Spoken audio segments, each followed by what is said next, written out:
Bienvenue sur le banc des joueurs, Diane Ouellette, responsable des communications de la Ligue de hockey d'excellence du Québec volet masculin. Les challenges de la LHQ commencent en fin de semaine et on débute avec la catégorie M17-3A qui, elle, a déjà 3 challenges qui sont déjà campés au sein du calendrier de la Ligue d'excellence du Québec.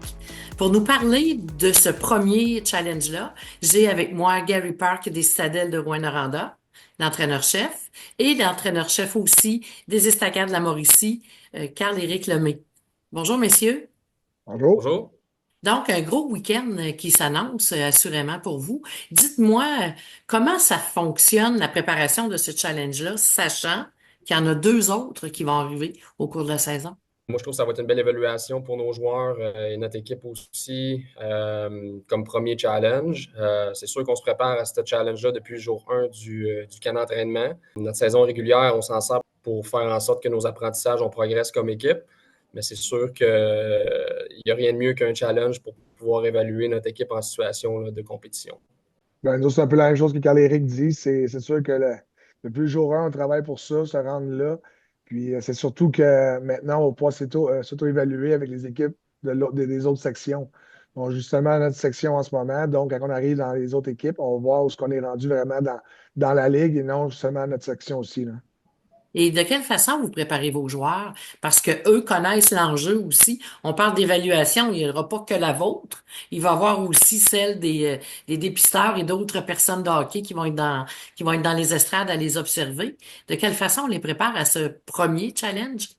Ben, c'est sûr qu'on a fait une coupe de meetings là, avec les joueurs, question de les préparer mentalement à ce qui s'en vient. C'est un match comme un autre, là, les games de hockey, même s'il y a des recruteurs dans les estrades.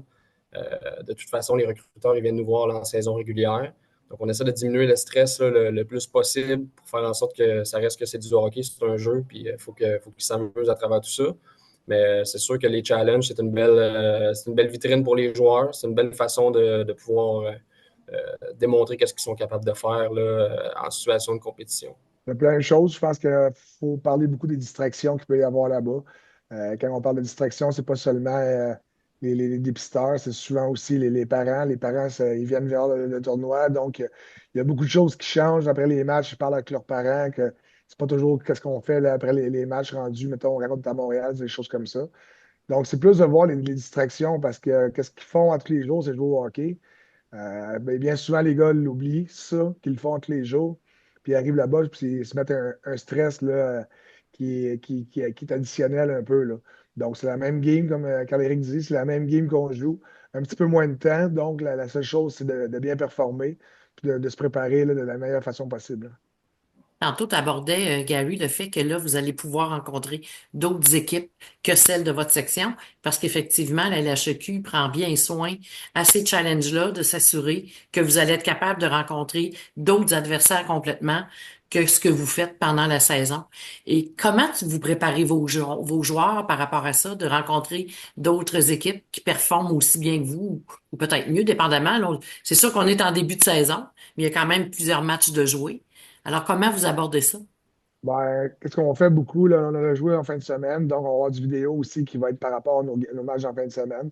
Qu'est-ce qu'on a travaillé comme équipe? Parce qu'il faut fixer des buts surtout sur notre équipe et non sur l'adversaire non plus. On va faire du vidéo sur l'adversaire aussi, mais comme je dis, on veut vraiment focuser sur notre équipe, nos bases solides qu'on a, notre identité d'équipe à nous. C'est sûr qu'il y a d'autres équipes qui sont peut-être meilleures ou qui sont plus. Sauf que là-bas, c'est un week-end, là. Toutes les équipes, là, même de bas de classement, peuvent être très bons ce week-end-là, puis sortir avec le championnat. Fait que c'est surtout de baser sur notre équipe, de regarder là, un jour après jour comment on peut être meilleur versus les autres équipes. Mais je pense pas qu'il faut aller trop loin non plus parce qu'on vient de dire qu'on veut faire une préparation comme des matchs normaux, mais on peut pas en mettre trop non plus de notre côté. On va leur rentrer dans la tête un peu, puis je pense que c'est là qu'on se trompe souvent, là. Ben, Gary l'a très bien résumé.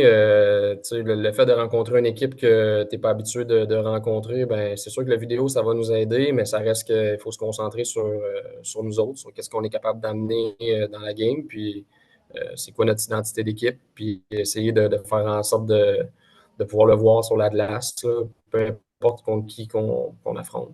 Votre objectif à vous, là, comme entraîneur, c'est quoi en fin de semaine? C'est d'amener tes joueurs au maximum. Tu sais, eux autres, ils veulent tout c'est comme une vitrine pour eux en fin de semaine. C'est d'amener tes joueurs à être le meilleur possible.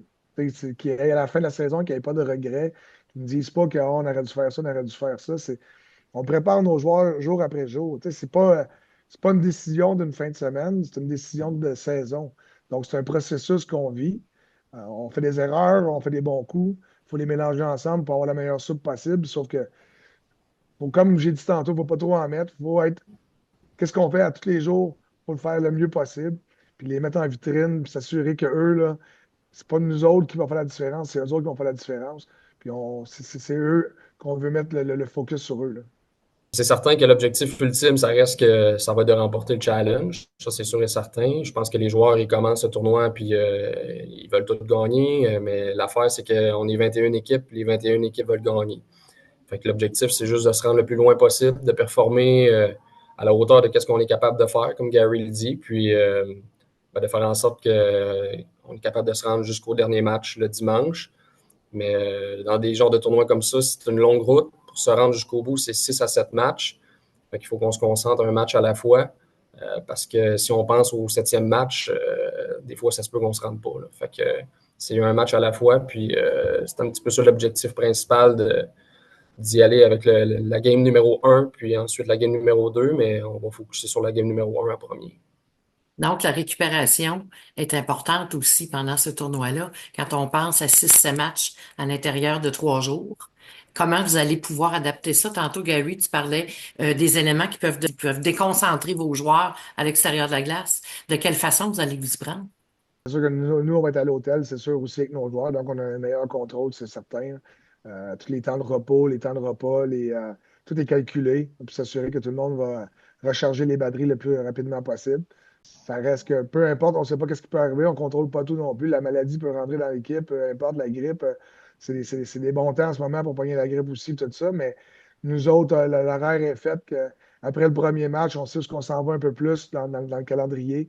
Puis là, tous les temps vont être donnés, temps de repos, temps libre un petit peu aussi, là, parce qu'on ne veut pas juste fixer les buts, là, de penser, OK.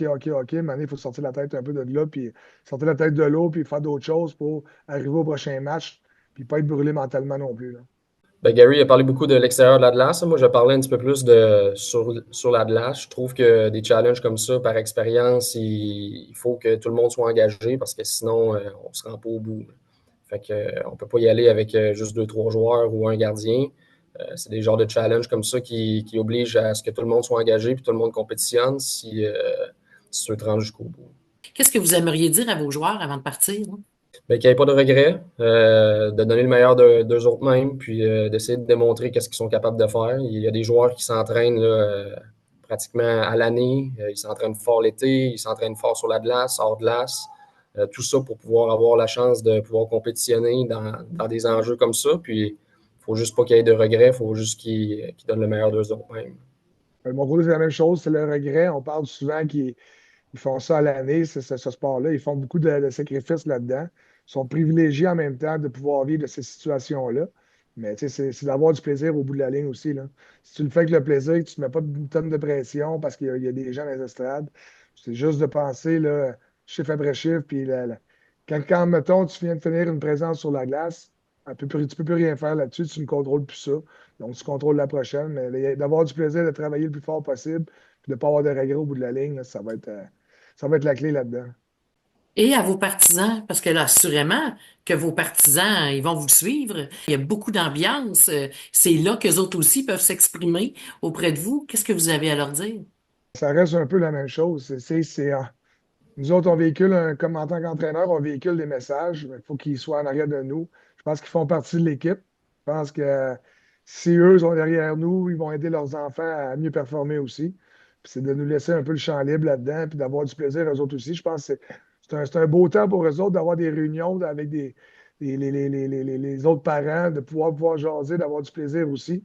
Ils en profitent au maximum eux aussi, parce que les années là, de tournoi, là, ouais, Il y c'est a de ça, moins de en moins moins, en là. moins l'entonnoir, elle se referme un peu plus, qu'elle s'ouvre, là, donc qui s'amusent eux aussi, qui profitent du moment. Ça va être des beaux souvenirs encore pour eux là-dedans. Exact, c'est d'en profiter. Les parents aussi, là, ils font des sacrifices pour que leurs enfants soient là, jouent dans le 3, dans la LHEQ. Savourer d'avoir du plaisir là-dedans, mais souvent, ils réalisent pas l'impact qu'ils peuvent avoir quand on sent que les parents, la famille est en arrière, il y a des encouragements.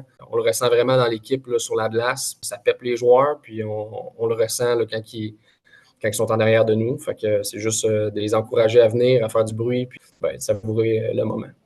Oui, puis même si on est M17-3, comme joueur, on y tient à ce que nos parents ou les supporters soient derrière nous, là. C'est vraiment un concept d'équipe totale, ça, évidemment. On veut des partisans et non des gérants d'estrade. Fait que si nos familles sont vraiment des partisans derrière nous, je pense que c'est plus facile pour nos jeunes à la place d'avoir des gérants d'estrade qui ont une tribune, qui décident de Ouais. critiquer les décisions, tout ça. Les parents font partie de l'équipe et ils peuvent nous amener loin eux aussi, là. Ben, bon point. C'est exactement ça. Ils font partie de l'équipe, puis il faut juste qu'ils le fassent positivement. Donc, c'est un beau défi qui vous est lancé, là, les partisans, en fin de semaine. C'est à Saint-Augustin. Apportez tambour, clairon, crécelle. Apportez surtout votre envie de supporter votre équipe positivement. Vous pouvez avoir toutes les informations sur le site de la LHEQ. Le calendrier est là au complet. Il est mis à jour au fur et à mesure que les matchs se jouent. Donc, on vous invite à Saint-Augustin. C'est le premier challenge du M17-3A. Et merci à vous d'avoir accepté de venir nous en parler. Et bonne chance avec toutes les équipes de la LHEQ. Merci. Merci.